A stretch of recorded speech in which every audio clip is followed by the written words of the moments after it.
So let's just start off with some basic definitions. There's so much um, misinformation about the trade union movement, about how it operates, about what it's for, in the society generally, of course, and even sometimes on the left, that I want to kind of build up the picture right from the kind of foundation stones of an analysis. And that foundation really rests on what it is that workers experience in this society.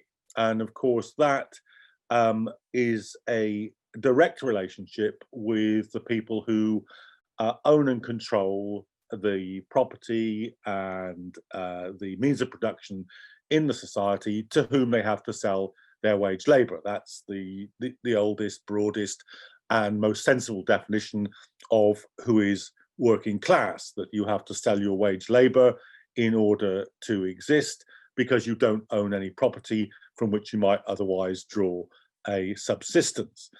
Now, that relationship, certainly as far as we're concerned, is an exploitative one. It's one in which people who own capital, who own the means of production, only allow working people to have a job using that means of production on the condition that their work provides profits for the owners of capital. Now, that's a long-standing, I think, widely understood point of view.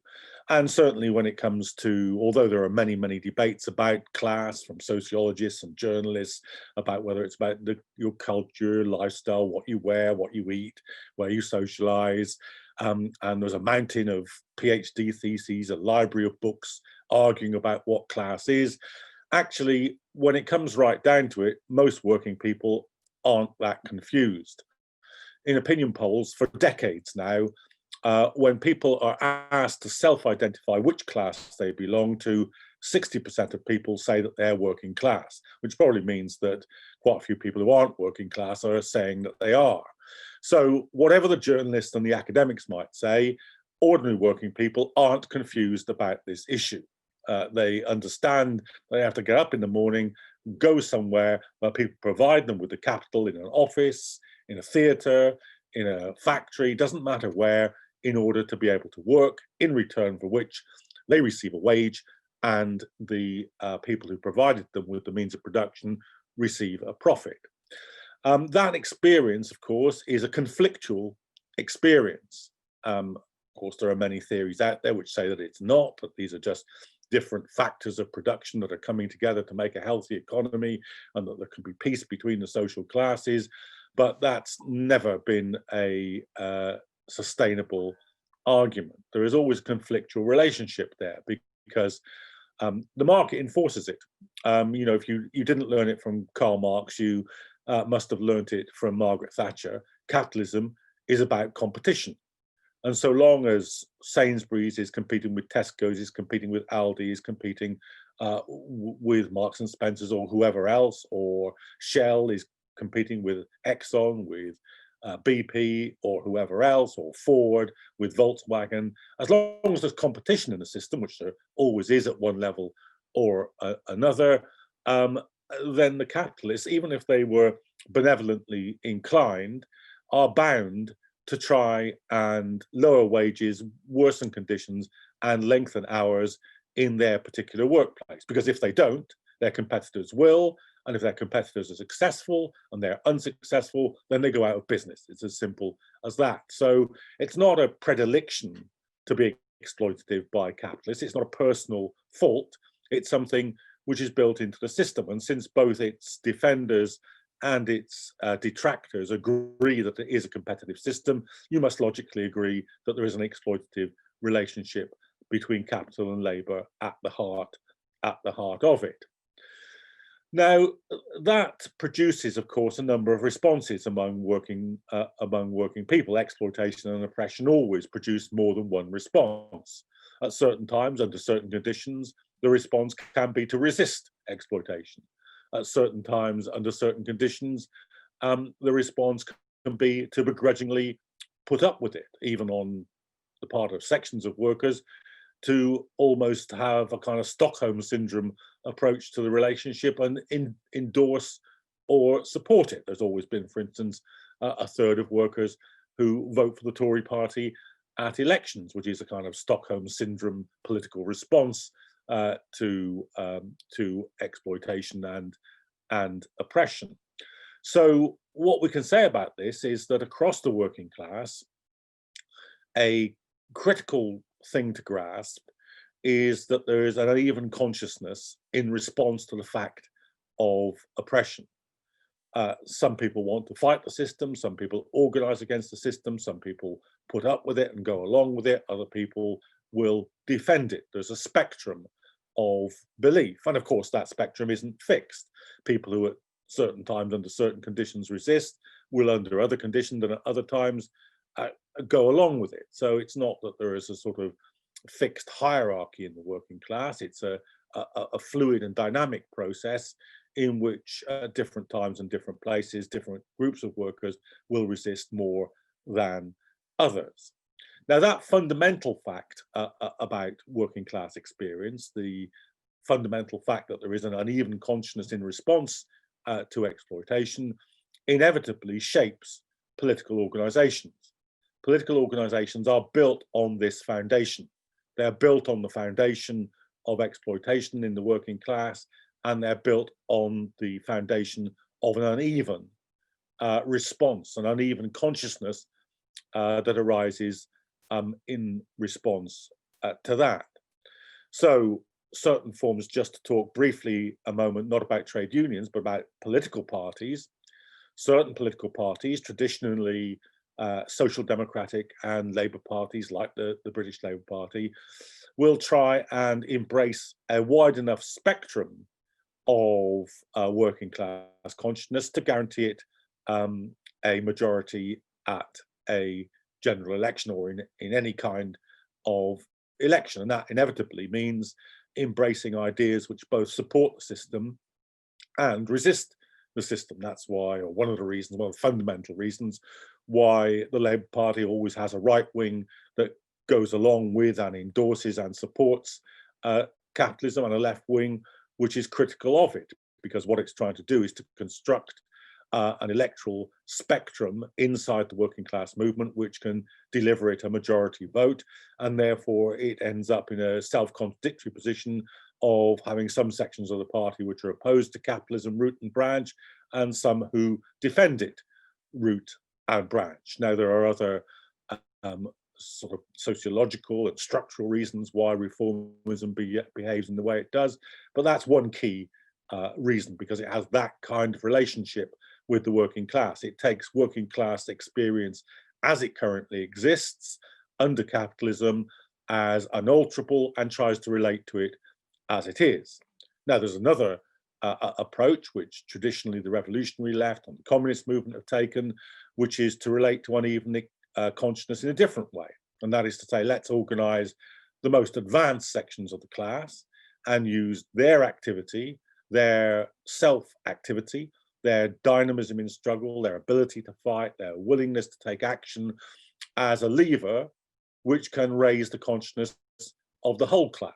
In other words, that you take the protest movements, the strike action of workers as your point of departure, and you argue among those sections of the class which aren't yet taking action or aren't yet acting in solidarity with those that are, that they should do so. So that's a different model, a different way of relating to the uneven consciousness of the working class, either a broad party trying to encompass the existing contradictions of the class as they are at the moment, and a vanguard party approach, which is attempting to use the activity of the most militant sections of the class as a lever to raise the actions of the whole class. So that's a little bit about how political parties relate to this, but then let's talk about how trade unions relate to this. Now, trade unions are, of course, the fundamental, historically, current practice are the fundamental defense organizations of the working class. They are fundamentally at their core, they may do other things, but definitional to what they do is to try and protect the wages and conditions, the economic conditions under which workers experience the system. They have to, therefore, be organizations of the whole class, or at least as much of the class as can be practically organized into a trade union movement. Whatever we might think about whether or not it's desirable to have the entire spectrum of working class opinion represented in a political party, it's definitely a good idea that it's represented in a trade union.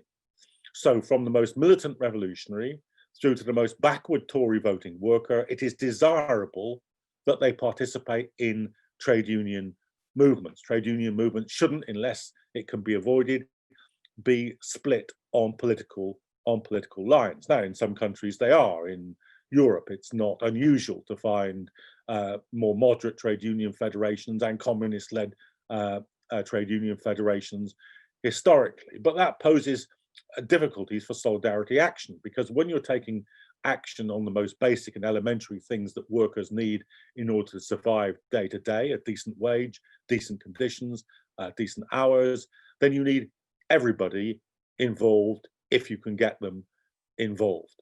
Because taking strike action, which is obviously the kind of fundamental weapon in the hands of trade unionists, the ability to withdraw your labor, to halt the production process by the withdrawal of your labor, that requires a majority action.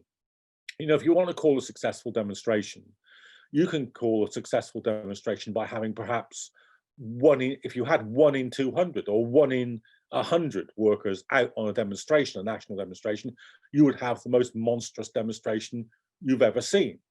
But if you want to have a successful strike, you can have 1% or 5% or 10% strikers. You've got to have 80, 85, 90% of people taking the strike action. Otherwise, the strike won't be effective. So the old slogans that unity is strength, that united we stand, divided we fall, they're fundamental to trade union organization for this reason.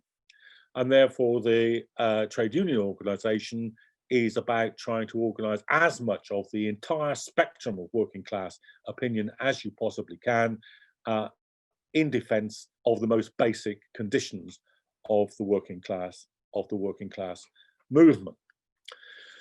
Now, that's the kind of basis of trade unionism, and as a revolutionary socialist, that's the model that you should always be aiming at. If you're aiming to organize strike action or to organize an unorganized group of workers into a trade union, those are the kind of principles that you should be thinking about. But the full complexity of the issue doesn't end there.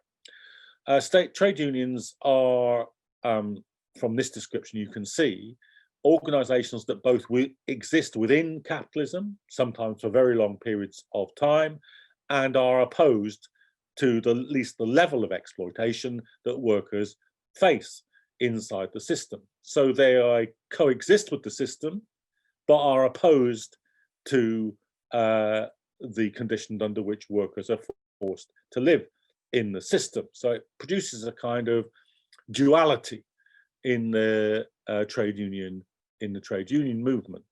They're stable, long-term organizations, coexist with the employers and the government at the same time as they are representing the interests of working people against the employers and the government. And one way in which this contradiction expresses itself is that the trade unions develop a bureaucratic structure. I mean, that's not meant as a kind of insult. It simply refers to the fact that, and this is a sign of success among trade unions, that they produce a full-time apparatus of workers who are freed from the need to go to work every single day and work for the entirety of the working day, are freed from that, are paid by other union members to run the union. Now, that bureaucracy is a desirable thing. It's desirable that working people band together, give part of their wages so that some of them can organize a permanent and stable trade union organization. But it also has a significant danger that once those people are freed from the day-to-day pressure of having to clock on and clock off when the employers tell them to work as hard as the employers tell them to work and to receive the wages that they're told they'll get at the end of the day, once that immediate sting of exploitation on a daily basis is removed, once their wage isn't dependent on their wage labour, but on the subs paid by fellow union members, they are in a position, often a position where certainly at the tops of the unions, they're considerably better off than most of their members, both in conditions and pay, and on which on a daily basis, they'll be relating to employers and to government bodies as much as they are to rank and file members of the union. And they therefore historically always have produced a conservative frame of mind.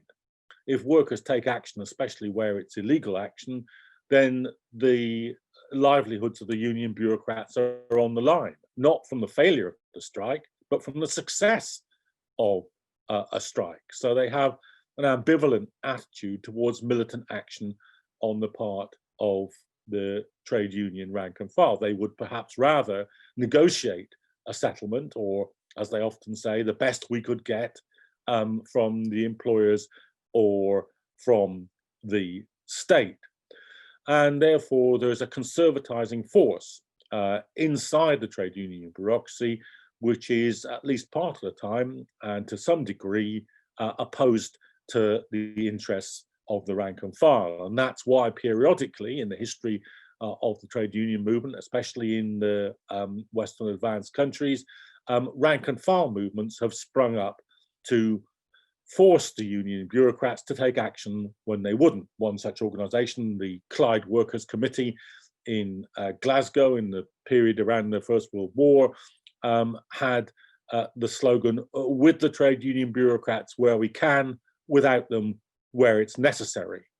And they produced rank and file organisation through bulletins, through meetings, which could express the desire of the rank and file in opposition to their own leaders.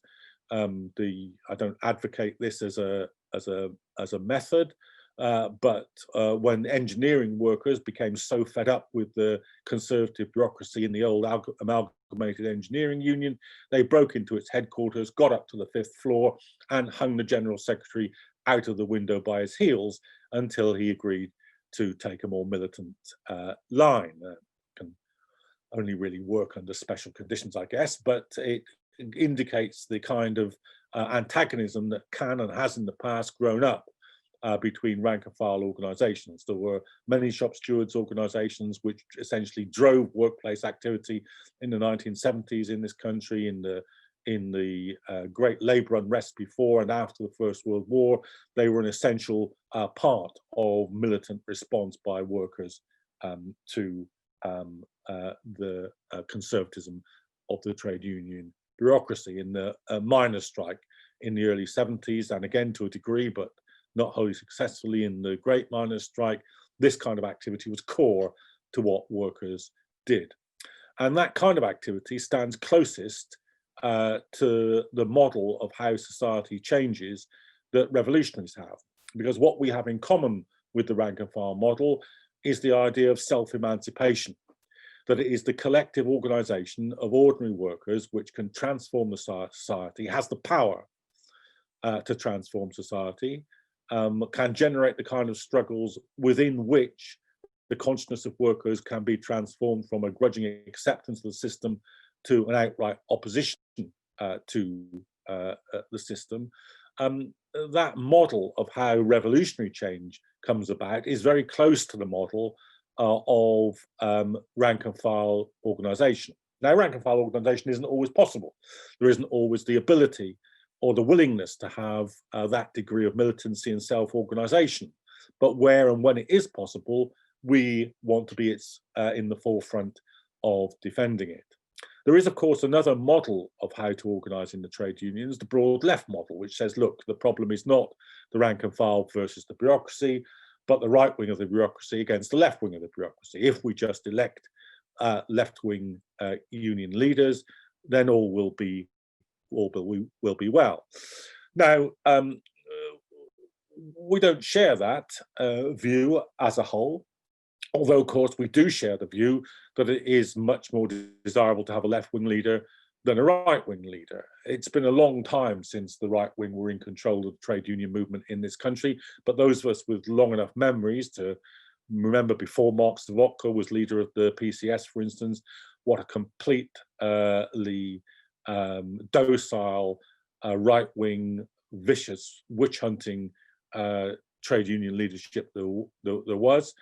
Know that there's a considerable difference when the left wing's in charge.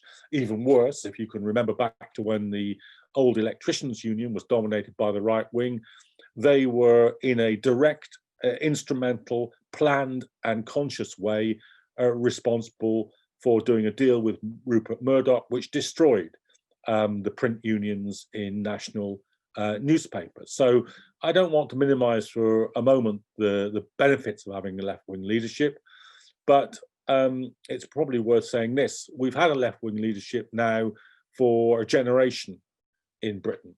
Marx Vodka and the people originally described as the awkward squad were elected a generation ago in the British trade union movement.